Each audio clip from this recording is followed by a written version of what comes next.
अगर आप state bank of India के ग्राहक हैं तो ये वीडियो आपके लिए काफी महत्वपूर्ण साबित हो सकती है, क्योंकि आज की इस वीडियो में स्टेट बैंक ऑफ इंडिया की तरफ से मिली एक बड़ी अपडेट आपके साथ शेयर करने वाले हैं, जो कि सभी एसबीआई ग्राहकों के लिए काफी जरूरी है। अगर आप आपके अकाउंट से आधार कार्ड के माध्यम से कैश विड्रॉल करते हैं, कभी कभी आपको जरूरत पड़ती है कि भाई आधार कार्ड के माध्यम से पैसा विड्रॉल कर लिया जाए, लेकिन जब आप किसी भी सीएसपी पॉइंट पर, किसी भी एसबीआई पॉइंट पर जाते हैं तो आपको बताया जाता है कि भाई आपकी सर्विस यानी कि आधार कार्ड से पैसा निकालने की जो सर्विस है वो आपकी बंद कर दी गई है। तो अब इसके लिए आपको बैंक में जाकर एक फॉर्म फिल करके जमा करना होगा, जिससे कि बैंक आपकी सर्विस को चालू कर दे। मैं आपको बता दूं कि आपसे 2 या 3 महीने पहले स्टेट बैंक ऑफ इंडिया ने सभी ग्राहकों की आधार कार्ड के माध्यम से पैसा निकालने की सर्विस को बंद कर दिया गया था, क्योंकि आधार कार्ड के माध्यम से फ्रॉड बहुत ज्यादा चल रहे थे। यानी कि कोई भी धोखे से किसी की भी फिंगर को लगाकर आधार कार्ड के माध्यम से पैसे निकाल लेता था, जिसके पर्पज से आरबीआई पर बहुत सारी कंप्लेंट्स पहुंच रही थी, जिसके चलते स्टेट बैंक ऑफ इंडिया ने यह डिसीजन लिया कि भाई अब सबकी सर्विस को हम डिसेबल कर रहे हैं और अब किसी को भी अपनी मर्जी से सर्विस को एक्टिवेट कराना होगा, उसको बैंक में आकर एक फॉर्म फिल करके जमा करना होगा, फिर हम उसकी सर्विस को एक्टिवेट कर देंगे। लेकिन अब स्टेट बैंक ऑफ इंडिया ने आपकी समस्या का समाधान कर दिया है। अब आपको इस सर्विस को एक्टिवेट करने के लिए बैंक में जाकर फॉर्म फिल करने की जरूरत नहीं पड़ेगी। ये काम आप घर बैठे खुद ही कर सकते हैं। इसके लिए आप अपने मोबाइल फोन के गूगल पर टाइप करेंगे एसबीआई नेट बैंकिंग, उसके बाद जो स्टेट बैंक ऑफ इंडिया की नेट बैंकिंग का जो पहला लिंक आपको दिखाई देगा, इसी पर आपको क्लिक कर देना होगा। ये जो आप अपने आधार कार्ड की सर्विस को इनेबल करेंगे वो स्टेट बैंक ऑफ इंडिया की नेट बैंकिंग के माध्यम से करेंगे।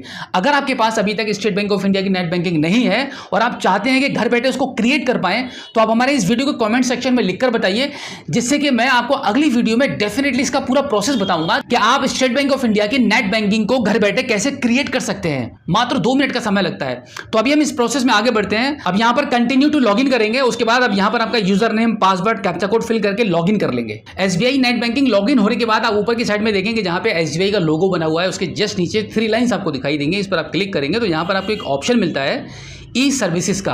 तो ई सर्विसेज वाले नीचे से तीसरे नंबर पर आपको ई सर्विसेज का ऑप्शन मिलेगा, इस पर आप क्लिक करेंगे। इस पर क्लिक करने के बाद स्क्रीन को थोड़ा सा ऊपर के साइड में स्क्रॉल करेंगे तो यहां पर आपको सबसे लास्ट में एक सर्विस मिलती है एईपीएस सर्विसेज, इस पर आप क्लिक कर दीजिए। यहीं से आप अपनी सर्विस को एक्टिवेट कर पाएंगे। इसके लिए आप देखेंगे यहां पर आपका सीआईएफ नंबर आपको दिखाई दे रहा है, इसके जस्ट नीचे प्लीज सेलेक्ट वाला आपको ऑप्शन मिलेगा, इस पर आप क्लिक करेंगे तो आपको यहाँ पे 4 ऑप्शन मिलते हैं। सबसे पहला वाला ऑप्शन रहेगा आपका रजिस्ट्रेशन, दूसरा है डी रजिस्ट्रेशन, तीसरा है मॉडिफिकेशन और चौथा है आपका इंक्वायरी। तो सबसे पहले हम, क्योंकि हमें अपनी आधार कार्ड की सर्विस को यहाँ पे रजिस्टर करना है, तो हम रजिस्टर वाले ऑप्शन पर क्लिक करेंगे, उसके बाद कंटिन्यू कर देंगे।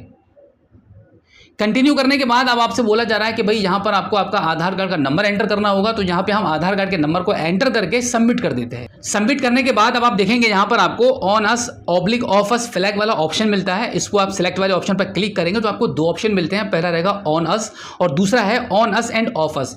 ऑन अस का मतलब यहाँ पर मैं आपको बता देता हूँ कि अगर आप ऑन अस वाले ऑप्शन को सिलेक्ट कर देते हैं तो इसका मतलब रहेगा कि आप सिर्फ स्टेट बैंक ऑफ इंडिया के सीएसपी पॉइंट पर ही आधार कार्ड के माध्यम से पैसा निकाल पाएंगे। इसके अलावा किसी अदर पॉइंट पर, किसी अदर एईपी संचालक की शॉप पर पैसा नहीं निकलेगा। अगर आप सेकंड वाले ऑप्शन को चूज करते हैं जहां पे लिखा हुआ है on us end of us, तो इसका मतलब रहेगा कि आप हर जगह पैसा विड्रॉल कर पाएंगे, स्टेट बैंक ऑफ इंडिया के पॉइंट पर भी और ऑफ अदर बैंक पर भी। तो इसके लिए आप सेकंड वाले ऑप्शन को ही चूज करेंगे एंड देन अब यहां पर आप देखेंगे आपको लिमिट दिखाई जा रही है। अब इसके नीचे आप देखेंगे यहां पर आपको लिमिट सेट करने के लिए बोला जाएगा। सबसे पहला है आपका एईपीएस ऑन अस लिमिट और यहां पर ब्रैकेट में दी जा रही है 30,000 रुपया। इसका मतलब है कि अगर आप किसी भी स्टेट बैंक ऑफ इंडिया के पॉइंट के थ्रू कैश को विड्रॉल करेंगे तो यहां पर आप मैक्सिमम 30,000 रुपए तक की लिमिट को सेट करके वहां से पैसा निकाल सकते हैं। तो यहां पर हम मैक्सिमम 30,000 की लिमिट हम सेट कर देते हैं। उसके बाद इसके जस्ट नीचे आप देखेंगे एईपीएस ऑफर्स लिमिट, यहां पे आपको मैक्सिमम 10,000 दी जा रही है, यानी कि मिनिमम 50 रुपए से लेकर मैक्सिमम 10,000 रुपए तक की लिमिट सेट कर सकते हैं। यहां पर आप जितनी लिमिट कर देंगे उतना ही पैसा आपका मैक्सिमम विड्रॉल होगा।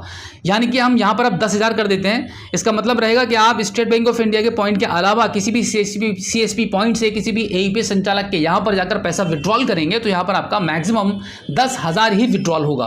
तो इस प्रकार से आपकी दोनों लिमिट को सिलेक्ट करने के बाद आप रजिस्टर पर क्लिक कर दीजिए। तो इस प्रकार से आप दोनों लिमिट को सेट करने के बाद रजिस्टर वाले ऑप्शन पर क्लिक करेंगे तो इस प्रकार से आपका रजिस्ट्रेशन हो जाएगा, यानी कि आधार कार्ड से पैसा निकालने के लिए रिक्वेस्ट आपकी लग जाएगी। अब आपको मैक्सिमम 24 घंटे का वेट करना पड़ेगा। ये काम करने के 24 घंटे के बाद आपकी सर्विस को बैंक के द्वारा एक्टिवेट कर दिया जाएगा और ये सर्विस परमानेंट एक्टिवेट रहेगी। फिर उसके बाद अब आपकी सर्विस डीएक्टिवेट नहीं की जाएगी। तो अगर आपको भी आधार कार्ड से पैसा निकालने में कोई भी एरर, कोई भी समस्या आ जाती है, पैसा आपका नहीं निकल पाता है, स्टेट बैंक ऑफ इंडिया में अकाउंट है, तो ये काम कर लीजिए, आपका अगले दिन से ही पैसा विड्रॉल होना शुरू हो जाएगा। तो उम्मीद करता हूं कि आज की इस वीडियो में जो जानकारी मैंने आपको दी है, आई होप आपको काफी अच्छी लगी होगी। अगर आप पहली बार हमारे स्मार्ट शॉप यूट्यूब चैनल पर आए हैं और अभी तक आपने हमें सब्सक्राइब नहीं किया है, तो प्लीज एक बार सब्सक्राइब जरूर कीजिए और बेल आइकन को प्रेस कीजिएगा। तो चलिए दोस्तों, मिलते हैं आपसे किसी और एक अगली वीडियो में एक नई जानकारी के साथ, एक नई अपडेट के साथ और एक नए जोश के साथ। तब तक के लिए जय हिंद।